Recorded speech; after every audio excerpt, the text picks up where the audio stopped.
Nous sommes en confinement, JP. On va conseiller un peu plus de lecture dans notre segment bout de lecture, hein. On va commencer par un livre qui s'appelle La vie sans sucre.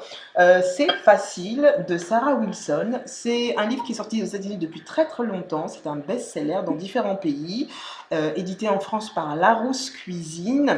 Un livre costaud de 373 pages avec 303 recettes développées par cette femme qui, après quelques problèmes de santé, a voulu couper le sucre de son alimentation et du coup s'en est senti bien. Le livre est vraiment voilà, complet, il y a des recettes, les photos sont magnifiques, elle nous fait rentrer dans son univers.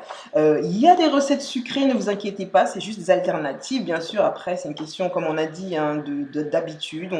On trouve des moyens pour insérer du sucre avec des aliments naturels. Elle nous fait aussi rentrer dans les coulisses, elle nous donne aussi des conseils comment mettre des choses au congélateur quand on achète des choses de saison. Un livre inspirant pour expérimenter durant cette période des recettes.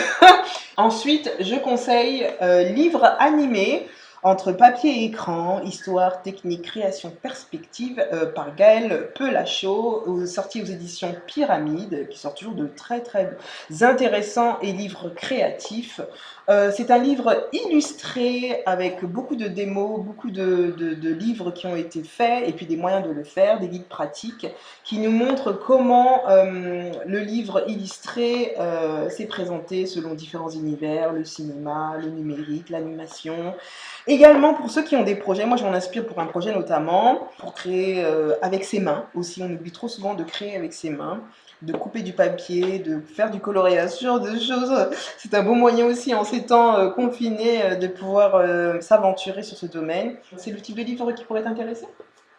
Oui, complètement. Mm. Complètement. J'ai noté. C'est vraiment, enfin, de toute façon, il y a pas de lecture inutile Tout à fait.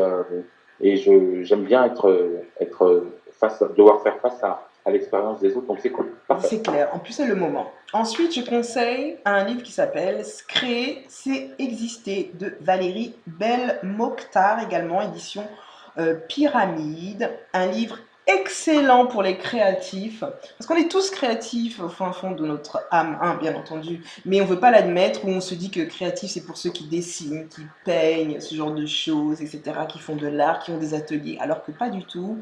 Cette femme raconte donc son expérience entre pratique et guide. Il va vous aider à réveiller non seulement votre créativité, mais vous donner envie de sortir tous les projets que vous avez au fond de vous, en tout simplement commençant, en se disant que voilà, nous sommes nés pour créer. Et d'ailleurs, j'avais vu un documentaire sur Netflix qui s'appelait The Creative Brain, qui parlait que justement, les personnes qui sont souvent en dépression, ce sont des personnes qui ne créent pas, alors que nous sommes nés pour créer, et elle nous donne ses moyens de créer. On a des chapitres comme arrêter de se comparer aux autres, transformer une pièce de son travail, de son appartement en atelier, tu vois. Aussi, elle donne des conseils pour le processus créatif, organiser son travail au quotidien selon des périodes créatives, parce qu'on a tous nos périodes créatives, certains c'est la nuit, certains c'est très tôt le matin. C'est vraiment un livre très inspirant, réjouissant, et comme elle l'a dit, un programme libérateur. Tu serais intéressé par celui-là aussi? Oui, oui, enfin, je pense que ça peut, même si j'ai pas l'impression d'être un créateur, Ah mais en bon? tout cas, ça peut débloquer parfois certaines choses. Ensuite, un roman, le tome 5 des Chroniques de Saint-Marie, on en a parlé à chaque fois. On aime beaucoup cette série de livres. Et là, le tome 5 s'intitule Hier ou jamais, écrit par Jody Taylor. Alors, je rappelle, les Chroniques de Saint-Marie, c'est l'histoire de scientifiques qui racontent leurs aventures à travers un personnage, une femme, qui est donc un institut et qui sont à la recherche, qui font des études en traversant le temps, en voyageant dans le temps.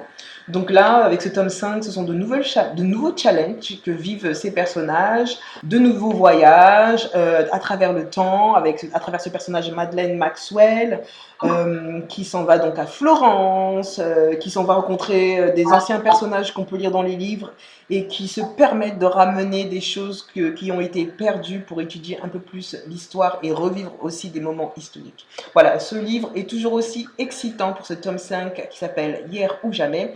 Toujours intriguant pour tous ceux qui sont attirés par la science-fiction comme moi. Tu lis des romans, toi? Oui, ça m'arrive. Ouais, C'est pas ce que je lis le plus facilement bien sûr. parce que j'aime beaucoup l'idée qu'une lecture se doit d'être utile pour moi entre Oui, guillemets. oui, Et oui. donc j'essaye d'apprendre quelque chose et Ouais, donc du coup c'est vrai que c'est un peu compliqué pour moi. ouais. Je vais plutôt spontanément aller vers des études sociétales Oui. ou Des livres d'histoire. des histoires. Ensuite, avant-dernier livre, le livre qu'il vous faut pour réussir sur YouTube. Tu crées sur YouTube, tu poses des vidéos sur YouTube, toi? Écoute, tu sais, j'ai beaucoup de problèmes avec, avec les posts sur différents sites. Tu sais, je faisais une émission sur Facebook qui est coupée systématiquement parce que je diffuse de la musique. Ah oui, tout à fait. Et donc, du coup, Ça t'a calmé. ouais, ça m'a un peu calmé, voire même dégoûté. C'est une série de livres, hein, guide au format très carré, très de poche aussi. On avait présenté l'année dernière dans le Lunch Show un livre qui s'appelait Le livre qu'il vous faut pour réussir sur Instagram. Cette fois, c'est YouTube, hein, avec la participation de 45 YouTubeurs qui vont vous guider à travers leur profil et leur domaine, apprendre de leurs conseils pour ensuite vous distinguer selon votre sujet. Après, il y a de tout, hein. C'est selon votre pratique, votre créativité, si vous ne craignez pas de vous mettre en avant et donc à un moment donné de vendre votre image à votre péril. Il y en a qui le font très très bien, mais voilà, c'est pour ceux qui ont du mal avec YouTube à attirer on va dire des spectateurs, hein, et aussi à mettre en avant de façon technique des choses pour attirer le nombre de spectateurs, mais il faut admettre aussi que l'algorithme a sa part sur les réseaux sociaux et donc là ça devient encore plus difficile, mais plus vous vendez de vous-même, moins vous craignez de vendre votre vie, d'ouvrir votre vie, plus vous attirez de monde. Je trouvais ça étrange. Après, ce guide est très pratique. Dernier ouvrage, Marketing et Management, 16e édition, un best-seller, la Bible du marketing, mis à jour selon l'actualité du marché, les nouvelles entreprises, les innovations industrielles, les méthodes mises en place, ainsi que nos styles de vie, parce que ça joue aussi sur le marché. Un livre costaud, un livre très très costaud de 750 pages. C'est pas un livre à lire du début jusqu'à la fin, hein. C'est un livre plutôt à piocher selon vos besoins. C'est comme les avocats quand ils ont besoin de trouver des lois ou de s'inspirer de cas. Et bien là, c'est le cas. C'est un livre écrit en collaboration avec différents auteurs, Philippe Kotler, Kevin Keller, Delphine Manceau, Aurélie Eumonet, des maîtres de conférences, des professeurs de marketing. Vous avez des cas d'études pour comment dire, faire sa communication de façon marketing pour toucher un public, pour faire des études de marché, pour aller sur le marketing digital, pour pratiquer selon des personnes qui ont osé des méthodes, l'analytique, de la prise de décision. C'est vraiment un livre que j'ai tout le temps à côté de mon bureau et que je pioche pour différents de mes clients ou pour des choses que l'on met en place.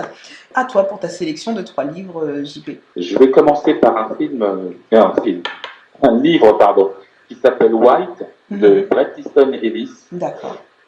C'est un super bouquin, Ouais. plutôt bien écrit. C'est lui qui avait écrit, par exemple, Luna Park ou American Psycho. D'accord.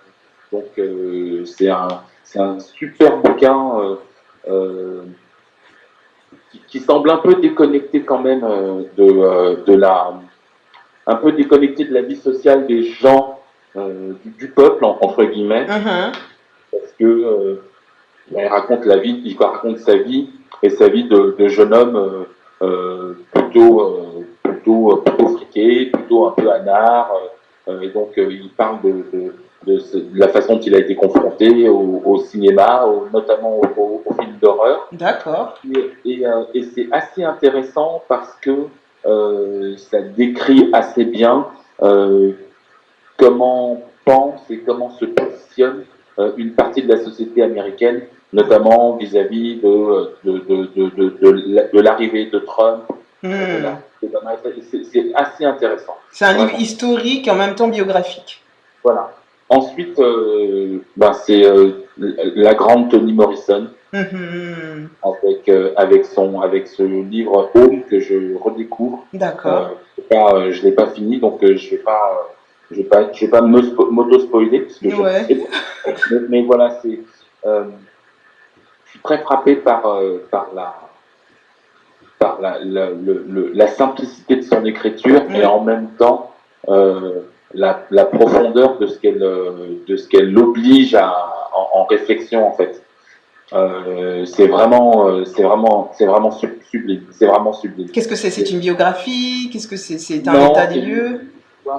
c'est l'histoire de l'Amérique noire des années 50. D'accord. Ensuite, c'est un auteur que j'aime beaucoup qui s'appelle Ta-Nehisi Coates. Et ce livre s'appelle Le procès de l'Amérique, D'accord. qui lui est un jeune écrivain, enfin relativement jeune écrivain, qui vraiment étudie de façon, j'ai envie de dire, pas impartiale, mais en tout cas objective, Oui. les effets de 250 ans d'esclavage, Aïe. de la négation sur la communauté afro-américaine. D'accord. Un petit dernier, Oui. c'est un bouquin de Rachida Menzou D'accord. qui s'appelle Zoom. Mhm. C'est un bouquin sur l'univers de la danse hip-hop. Oh. Ce qui est chouette, c'est que il a fait un bouquin explicatif, Mhm. très très didactique, Mhm. mais explicatif. Et en fait, chaque pas est filmé D'accord. et on peut le retrouver à travers un QR code. D'accord. Donc, du coup, il donne chaque pas avec l'histoire de chaque pas et Hmm. c'est plutôt sympa et c'est intéressant. Et donc voilà, je voulais clore mes propositions sur ça.